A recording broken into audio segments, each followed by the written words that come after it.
Arena Entertainment was set up by Mirrorsoft to publish for Sega. This was to bypass Nintendo's policy back in the day in which a company could not publish for a non-Nintendo console.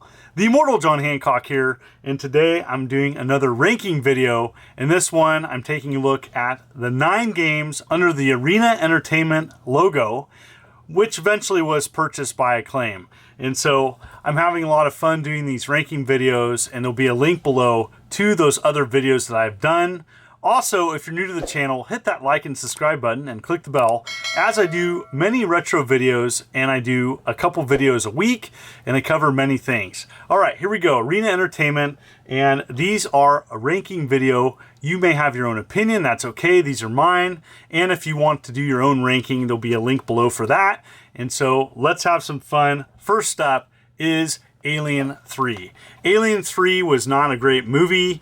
I was disappointed after watching The Amazing Aliens, but the good news is they took an okay movie and made a great game. This is a difficult game, but it's an action scroller, kind of you go through a level trying to typically save hostages. There's a couple stages in which you're just getting to the end, but there's 5 worlds, 4 stages apiece, and this is everything that you would want in a Sega Genesis game. There's a lot of action, great graphics, 4 different guns you can use. You do get a little lost at times in the levels. Sometimes aiming diagonal down can be challenging, but this is a solid Sega Genesis game, and I have to give this one a B. Good game. Next up is a game that is going to be controversial with the ranking because all depends on what type of games you like. And, you know, Battle Master was a port of a computer, Amiga, Atari ST game. I think it was on DOS as well. And it's an action strategy game in which you take one of many different armies. You can choose kind of who your leader is at the beginning of this game. Very long game, several different screens.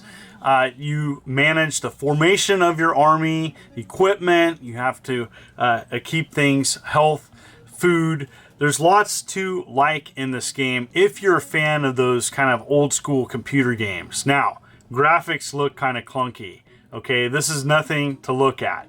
But if you can look past what it looks like, there's so many games of yesteryear that if you can look past kind of the bad graphics, there's a lot to enjoy. And this is a good example of that. Is it going to be for everybody? No. If you're a fan of like Gauntlet, this is not a game for you. But if you want a more kind of a pokey kind of strategy game when you're roaming around different screens, taking out enemies, making strategies to conquer and overwhelm the enemy, this is a game for you. The passwords are super long, thank goodness for iPhones. I'm going to give this a C.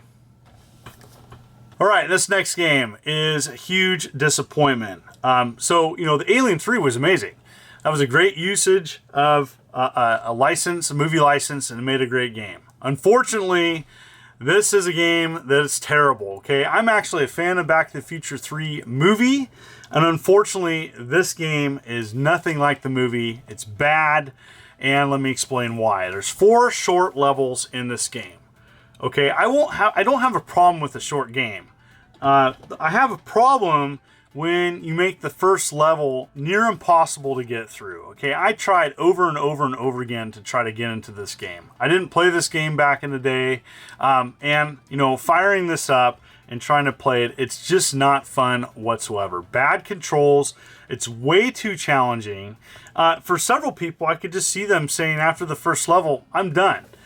This is a terrible designed first level. And, you know, if you're going to make the first level of any game, you want to get people used to the controls and get used to the idea where, you know, you can make some progress and some progression and then get more difficult as time goes on. Unfortunately, they didn't do that in this game.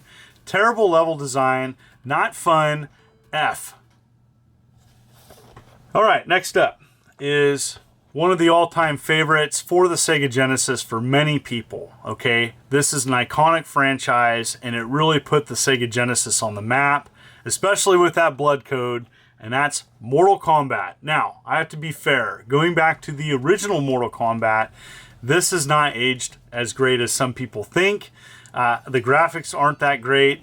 Even the sound is just so. Decent gameplay. It's still a decent fighting game. And I'm not saying this is a bad game. I'm just saying of the Mortal Kombat, I'm probably going to prefer 2 a lot more than 1. Because really it was that blood code that kind of got it a little bit more popular than the Super Nintendo release, okay? All right, so if I was to be honest here and give this a current grade, I'm going to give it a B. I think it's solid, but I prefer Mortal Kombat 2. Next up is yet another huge release for Arena Entertainment, and that's NBA Jam. And I love this game. I love the arcade style that it brings to sports. To me, this was my type of sports game where I could pick up and play a quick game. Tons of hidden secrets in this game. Lots of different players from NBA. So it's a licensed game. I love that. And dunks and the different moves. The commentator in the first one is so for Sega Genesis. But I'm going to give this a solid A.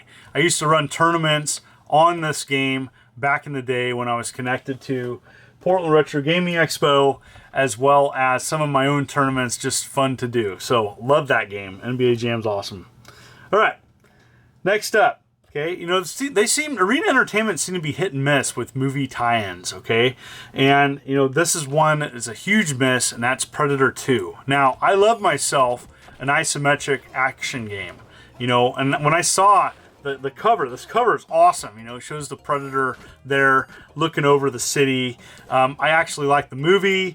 Unfortunately, the game does not live up whatsoever. Holy cow, this is a rough game. It kind of looks like a Nintendo game. There is some slowdown in areas, and it just gets boring. It's kind of very repetitive. There's tons of enemies, and there's tons of weapons and stuff, but it kind of recycles itself quite a bit. And I found myself not really enjoying this after a short bit playing it. I'm going to give this a D. Love myself some futuristic sports games, and Speedball 2 Brutal Deluxe is a great port of the classic computer game. And, it's not perfect. There's some issues with this game, but overall, I think it's awesome. I know overseas, this is a huge deal. This is an amazing game, and the Bitmap brothers, are looked upon as rock stars. This is a solid release, okay? My minor complaints are the color palette's kind of drab. It's a little bit difficult sometimes to see the ball with the background. Some moves are more difficult to defend against, but if you're looking for that futuristic sports game, look no further than Speedball 2, and I like this game quite a bit. I'm going to give it a B. This next game is a big disappointment, and that's Super High Impact, okay? I love myself football games. I like the arcade style sports games, and, Arena Entertainment did a couple other games amazing. So, what went wrong with this game, in my opinion? Okay. The play moves don't change per team. The teams aren't NFL teams. They're made-up teams. It kind of the novelty of having an ultra-violent kind of wrestling-style football game just kind of wears off a bit. This, to me, is not an NFL Blitz. This is something like a precursor to it. And unfortunately, I think while NFL Blitz has its appeal, it just didn't resonate in this port of the arcade game. I don't like this game quite a bit. I'd rather play Tecmo Super Bowl. I'm going to give this a D. This last game was a huge surprise, and I actually enjoyed it quite a bit. One of the better light gun games for the Sega Genesis, and that's T2, the arcade game. This is a great port. I enjoyed this game quite a bit. You can use the Menacer on this title, but you don't have to. And unlike Lethal Enforcers, I think this is a little bit easier to control with a control pad. With a 2-player mode option, I think this is great. A lot of fun, good graphics, good sound. I'm a big fan of the Terminator series. This is a good use of the license. I think it holds up. Totally recommend this. I give this a solid B. Really like that light gun game. And that rounds it up. that is it. Those are the 9 releases for Arena Entertainment. What would you rank them? I want to hear your stories of these games, as I know some were very popular for the Sega Genesis. What are your experiences with them? Comment below. And as always, thank you for the ongoing support. You can rank yourself. The link will be below. You also can hit that like and subscribe button and click the bell as I'm uploading videos every week. You folks are wonderful and beautiful. This is the Immortal John Hancock. Thank you so much, and you take care.